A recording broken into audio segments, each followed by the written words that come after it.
Hello,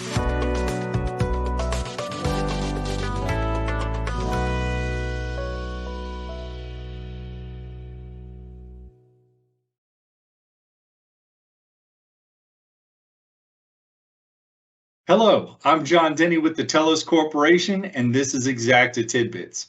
In this episode, we're going to be talking about a brand new product that's coming to the Air Force intelligence community and 16th Air Force. That product is called Xacta IO. Xacta IO is a replacement for Continuum, but don't worry, it's going to give you all the same robust capabilities for vulnerability management and asset management, along with some brand new capabilities such as dashboards and easy and fun to use user interfaces. Well, why listen to me talk about everything that you could learn about Xacta IO when we can watch the video from the demonstration at the SRB 2022? This was featuring myself showing the dashboards and our lead Xacta administrator, Mr. Ty Ellis, talking about all the capabilities within the Xacta IO. So without further ado, let's get right in and look at our video from the SRB and see what Xacta IO can bring to the table for the 16th Air Force. My name is John Denny. I'm with Telos Corporation, and as Josh said, I am one of the lead trainers for all the Xacta courses. I'm here to show you a little bit about Xacta IO and to go ahead and kind of pre-answer some questions that people usually have. So Xacta IO is not a replacement for Xacta 360, okay? Xacta 360 is still the RMF tool for the AFIC. What Xacta IO is an asset and vulnerability management tool, but it provides a lot more than just that. We have dashboards and other capabilities along with it as well, and it is designed to work in tandem with Xacta 360, and Mr. Ellis is going to show you that information when we get into his portion of the briefing. But I wanted to show you the dashboard of Xacta IO.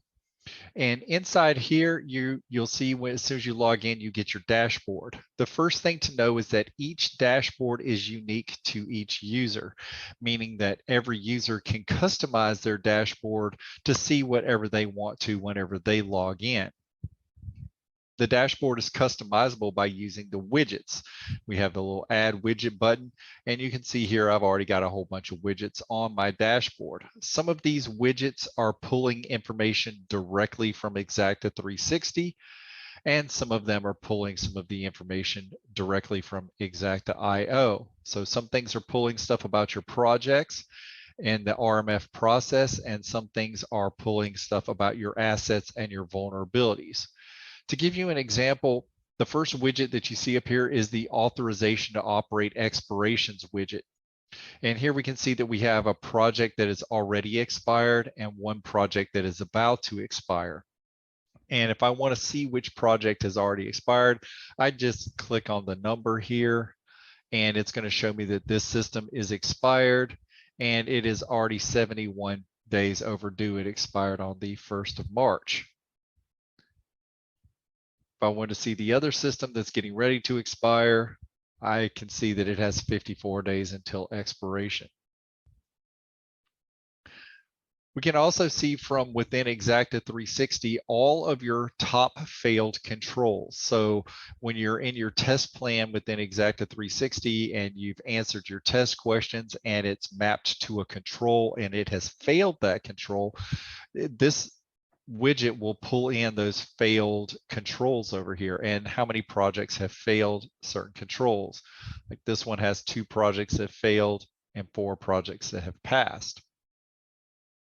We can also have a widget about project categorization as well to show us which projects have our different CIA levels. So if I want to know which projects have high, mediums, or high, and if I want to just filter it down to a particular level, if I just want to see anything with the confidentiality level of high, I could do that as well, or I can show everything. And if I want to see which projects that I have that are my mod lows, just click on the number and there they all are. And you can see here, it also shows you the current authorization status. So we've got some ATOs and we have an IATT here, and then when is their expiration. So a little bit of everything whenever you start drilling down into some of these widgets. We also have the POEM elements that are coming over from Xacta 360 to show us which POEMs are overdue. And these are set by categorization levels as far as severity, Cat 1, 2, 3, and 4. We have our ongoings and we have some completes in here as well. It just gives you a little snapshot of what's going on with your POEMs. We also have an overlays, so you can tell which overlays your projects are using. This comes in really handy whenever you're trying to figure out, okay, how many projects do I have that are going through the current express lane? And everything that's going through the express lane will have that critical control overlay. So I can see that I have one project right now that is in my critical control overlay. It's going through the express route. As we scroll down here a little bit, we get into the Xacta IO widgets. And I'm not showing you every widget that IO has capable of. I'm just showing you some of the widgets that are available. But here we have the top 10 most failed controls across the systems. Now, these are based on the assets that have been imported into Xacta IO from good credentialed Nessus scans or from some other scanning tool. We can see we've got AC6 is failed and IA2 is currently failed as well. We can even see our top failures by CVSS scores. This is going to show you your CVEs, and it always puts the most severe CVE on the top. So it will put the most severe one on the top. As you can see, it has a 6.4 score. But if I don't know what this CVE is, I can always click the show descriptions, and it will show me a little bit more information about these particular CVEs. And we can also look by the test failures as well. How many machines have passed a certain test and how many have failed a specific test. These are just your top 10s. But in order to customize your dashboard, obviously you probably don't want to look at just your ATO expirations. You probably want to look at your IATT expirations as well. So we can add a widget in here, and we'll add the assessment expirations widget again, but this time, instead of choosing the ATO, I'm going to choose the IATT. I'm going to choose the IATT. And I do have the ability to include all of my projects or to be able to just pick specific projects that I want to include if I'd like to. When we add this widget, it's going to add it all the way down here to the very bottom. And I can see here from my IATTs, I have one IATT that's set to expire. But there are several other widgets. If you don't like the way that they look, you can always move things around. You could swap things between positions, you can move them around. If you wanted your categorization up here, you could do that. You can move your widgets around. And the whole idea is to make your dashboard customizable to your view and what you want to see. So if you have a set of projects that you know that are bad, that are going through a lot of issues, maybe you want to create a little bit of a dashboard at the top here that just highlights some of those projects. And that's easy to do just by setting up some of the filters by those specific projects. Not every widget has a complete filter like that, but most of the widgets do have the ability to filter down somewhat. So you also, if you don't like the colors, like if you don't like blue for the overlays, you could always edit the settings and you could change the color to something else. Maybe I like something that's a little bit more on the purple side. I could choose that and it will update my my overlays to now have a purple color instead. So very customizable in what you could do on your dashboard and what you can see. So that is the basics of the dashboard. I'm going to go ahead and turn this over to Mr. Ellis, who is going to dig into Xacta IO and show you all about it. Thank you, John. I'm Ty Ellis. I'm with the 16th Air Force Xacta support team. I'm here to help you with Xacta, with Continuum currently, and with IO as it replaces Continuum on soon to be on the Zipper side and on the JWIC side later this year. So when you first log into IO, you're going to see this dashboard view that John was just showing you. But to look at your specific systems, which are going to match up exactly with your with each of your projects that you have within Xacta, it's going to be a one-to-one match. The system name is going to be the same as your project names. To do that, you'll just hover over this bar here, click on systems. It's going to give you a list of all your projects. You can filter via searching for a specific project name or system name, as it's called in IO. And you'll just select that, and it's going to take you to the system overview page.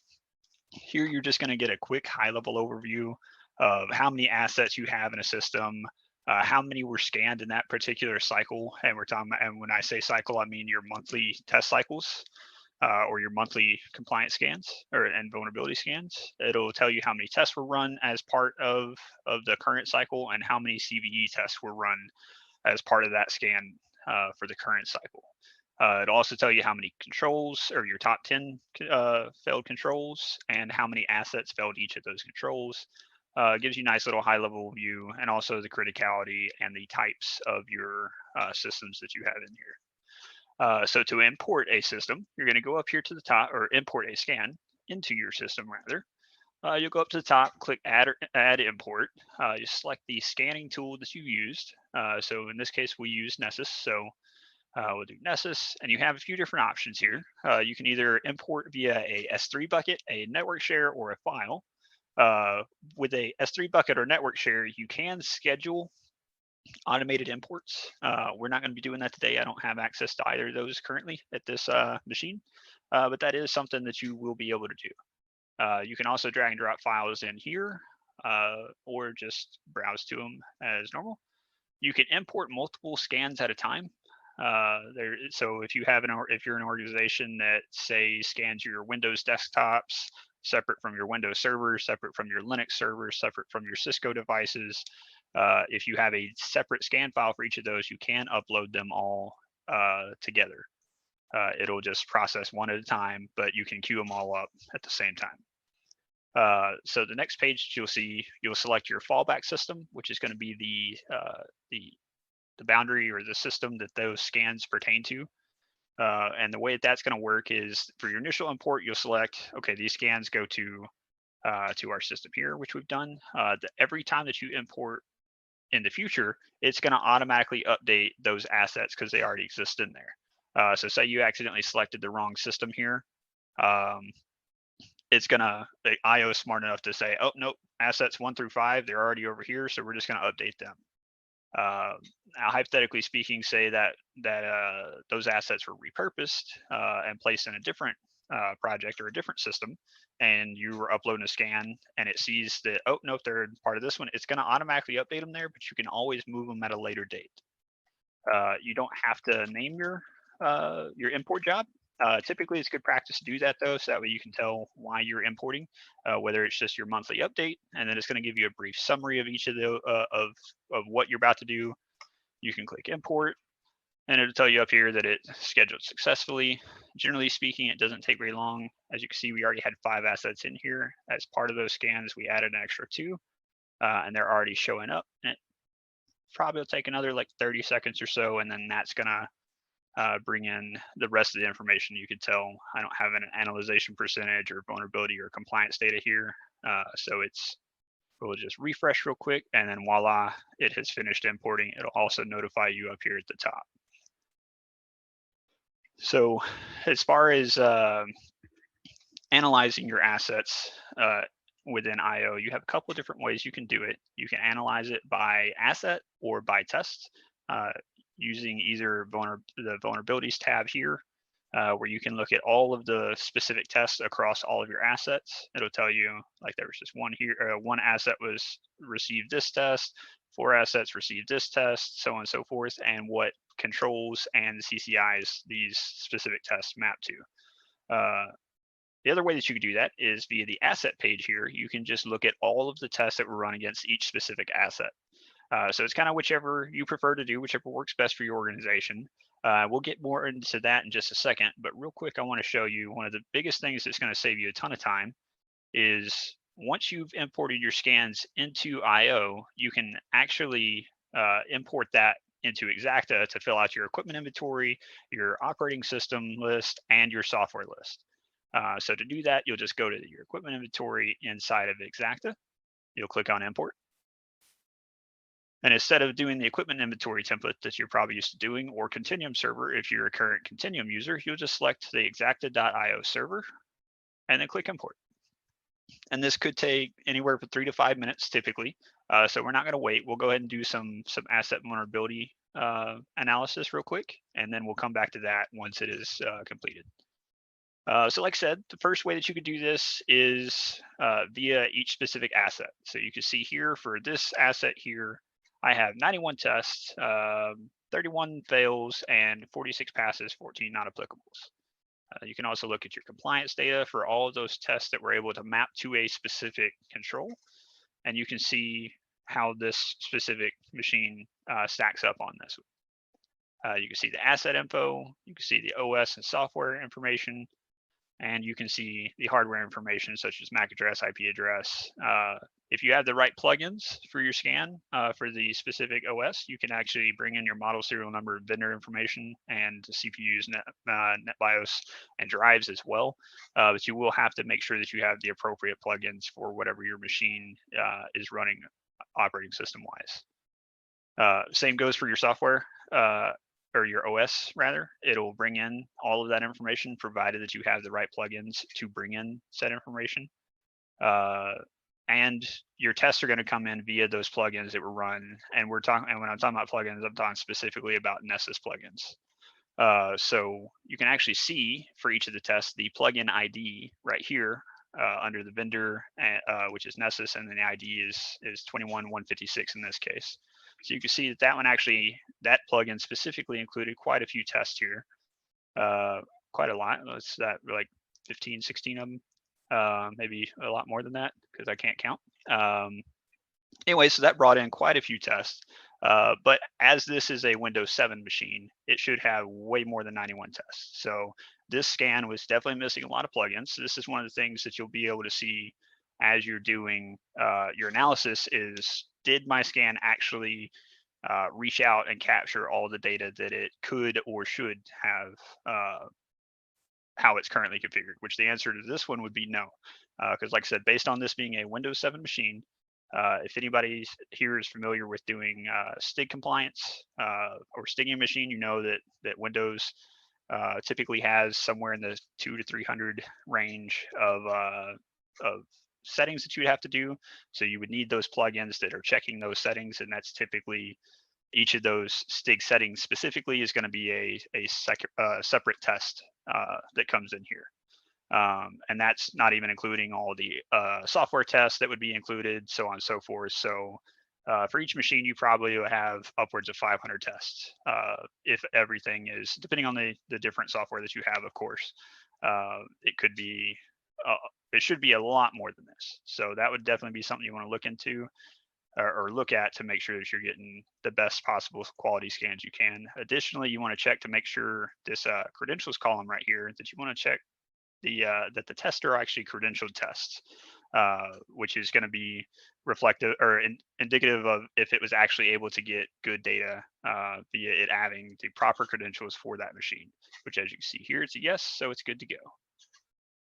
So other things you could do, just techniques for making this easier for you, you can utilize the filter over here on the top right to filter down to just what you're wanting to do. So if you're just wanting to see what I haven't analyzed yet and I just want to look at passes, you can look at the scan risk factor, the vendor that it came from, which all this is going to be Nessus, so that's not helpful in this instance. But if you have multiple different scanners you're importing from, that could be helpful. You can filter by different, by specific controls, so it's only going to give you the tests that can map to those controls. But for now, we'll just do passes and what I haven't analyzed yet, which is nothing. So you can do all of them at the same time. You can go to analysis options, accept the scan results. You can create rules or not. And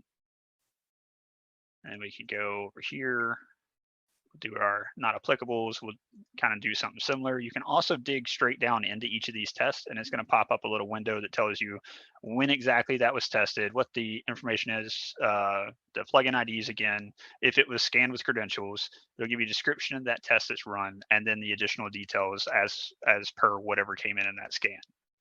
So it'll give you a detailed look at that specific test and what that test actually is. But you can go through and say one of these not applicables actually should be a pass. You can go in, let's just do this one right here. You can adjust that and override that to a pass. You will be required to put in a justification in this window here to be able to move on. And you'll put in whatever justification is necessary, and then you'll override the scan, and then voila, it disappears from here. It's still in the system, so it does not really actually disappear. The other way that you can do your vulnerability analysis is via the vulnerabilities tab here. And this way you can do it across all of your assets at once. So for instance, this one here that was across four different assets total, we could just analyze this from this one spot here. You can even dig in further and you can see, okay, well, on this assets 1, 5, 4, and 3, it passed all of those. Cool, we are good with that, and we are going to accept those results. You can also, like I said, as far as the creating rules, you can manage those same rules. Did I not actually? Oh, I didn't create a rule. I just overrode. Let me go back and show you how to create a rule, and then I'll show you how to manage those rules. So say this one right here. We don't agree that this was a fail. We think that this is a false positive. So we're going to actually override this to a pass, and we're going to actually create a rule and put in whatever our rule name is and our reason behind all that. You would need to get to or get with your DAOs and or your AEs to figure out what justifications they'll accept for overriding a fail to a pass. And it may change depending on which DAO your project falls under. But I would recommend getting with them to see what exactly they're expecting. You can put an expiration date on it. You don't have to. But say, hypothetically speaking, we can't fix this specific control for the next couple months. So essentially, we're just going to have to keep analyzing this every month as we bring in the scan. So instead, we're going to say, actually, no, for this one specifically, we're just going to say, hey, this is a false positive. We want to override it and create a rule that every time that this comes in, it's going to override that to a pass. Now, typically, I would not recommend making rules for changing fails to passes. That's something that should best practice-wise be done on a case-by-case basis, not a blanket rule. But I will leave that up to your best judgment. The other things that you can do is you can take let's go to a fail real quick. You can take a fail and accept the scan results and create a rule. And this kind of goes into what I was talking about, where if you have something that, hey, this failed and we can't change it anytime soon, we're just going to review it again in say in a few months. So we'll have it to where after this date or before this date, every time we import it in, it's automatically going to accept that scan result. So whether it's a pass, whether it's a fail, but you're probably anticipating that it's going to be a fail, you're just going to go ahead and auto accept that until this date. You'll put in whatever your reason is, and then after this date, it will then show up as not analyzed anytime it's imported as part of a scan after that date. So you can accept that rule or accept and create it. And then you can see over here, we have another rule that is just, this one is accepting the result, and this is applied to the entire system. So this is one of the other things that you can do with these specific rules is you can change the rule scopes, their names, all that type of stuff. For this one specifically, we will, let's see, we'll accept it, or we already did accept the results. You can also change risk factors. Let me go back to vulnerabilities. But like I said, you can adjust the rules to just be for a specific asset or for just a specific test. which they will all apply to just a specific test. However, you could make a rule that encompasses multiple tests in that. Like I said, I would recommend not doing that and do it at a case-by-case basis as best practice. So we'll go back to our equipment inventory real quick because this should be well and done by now. You'll click import again, and then voila, we have 7 pieces of equipment here to match up with our 7 assets. You'll assign these all to groups. Once they're all assigned to whatever groups they should be, you can update selected. It's gonna disappear, and then you have all your assets sitting right here, and the vulnerability data that came in via those scans that is currently in Continuum, or IO rather, or Continuum for those current users that are utilizing Continuum, but that will swap over to IO at that future date. So here, this is going to save you a ton of time. It's going to go ahead and automatically associate your OSs and all of your software to each piece of equipment, provided that you got good credential scans that was able to actually detect, to dig into your machine to detect what software they have, what OSs they have, and all that good stuff. So it's automatically going to do that. So you'll see we got 7 assets here. You saw on that first asset that it had a ton of stuff in it. And then we'll go to our operating systems. You can see we got 4 different OSs, 2 of them that are just linked to 1 machine. This one is linked to 3. And all that type of stuff. You can also click on these and it'll give you exactly which assets that's associated with. And then for our software, if I'll actually click on it, there we go. You will also see all the equipment counts for each of these pieces of software. So we brought in 219 pieces of software, and you can see everything that they are associated with.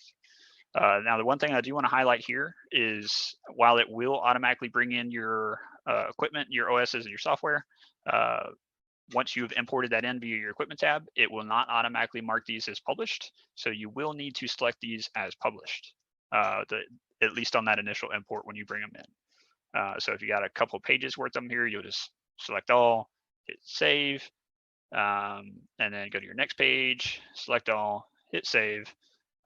Whole lot faster than going through and manually doing equipment, each individual piece of equipment with all the different pieces of software and OSs that are assigned to those. So back on the IO side, one of the other things that will be massively important for going through your scan to verifying the quality of said scans is your import validation report. This is going to be extremely handy for you. Because right here you can go through and you can see what each of these assets was able to, what was reported to the scanning tool. And to reiterate what I was saying earlier, IO is just reading whatever that scan presented. So whatever that scanner was able to see, it basically prints out in that .nessus file, and then IO is just reading what that scan said. So if it's not in the scan, it can't come into Continuum. And if that scan is not credentialed, then it can't get in the scan for it then to, and I said Continuum again, and I meant to say IO. If it's not in the scan, then it won't be able to come into IO. So right here you can see that 2 of our machines, asset 2 and asset 5, were not credentialed. You'll also notice right here that their OSs, while it was still able to guess their OS, because there is a Nessus plugin that will guess your OS, and it's surprisingly very, very good at that. But you'll notice that the 2 that were not credentialed, how Windows Server 2008 looks compared to the official Windows Server 2008 R2 actually looks when it's able to actually be credentialed, as is annotated right here. When it gets in, all 3 of these came in with the actual official name for that, whereas the others are just a best guess with a version guess right there. It also lets you know if CVE tests were reported, if software was reported, CPEs were reported, vulnerability management, all that type of stuff. As you can see down here, we have a cloud machine that came in that did not report CVEs. So this will be a good spot to kind of verify, 1, did I have good credentials? And 2, did I actually have all the plugins for that specific machine? Because if you don't have plugins that are going to have those CVE tests in there, it's not going to report any data for that. Or if you don't have the right credentials per se, you're not actually going to be able to get into a machine to run all the tests. You'll still get some test data, even if it's non-credentialed, but it's not going to be the quantity that you possibly could have, depending on your plugin set that you have. And let's see. Other than that, that's about all I have. Well, actually, I got a couple other things. So you can also assign POCs to assets. Right here, you can manage who those people are. So up here to assign them, you can just click on an asset and you can hit assign POC. We'll put John Doe on this one. You can also assign device roles. You can, if you don't have any in there, you can create new ones. You can manage those, or you can also go down here to manage your POCs and your roles as well. But you can select all of that, and you can filter by your device roles that you've configured yourself. So say you just want to look at all your domain controllers, or you just want to look at your Exchange servers, or what have you, whatever you have out there that you have set up for your roles. You can use that to filter as needed, especially for the larger environments. That would be fairly helpful. But other than that, that's the demo. We'll go ahead and open it up for questions. Ty, there's one question that. What an awesome treat to be able to see Xacta IO and some of the capabilities that it's going to bring to the Air Force intelligence community. I'm John Denny, and thank you for watching Xacta Tidbits, and we'll see you around the AFIC. For more great content, make sure that you like and subscribe to our channel to get the latest Xacta Tidbits.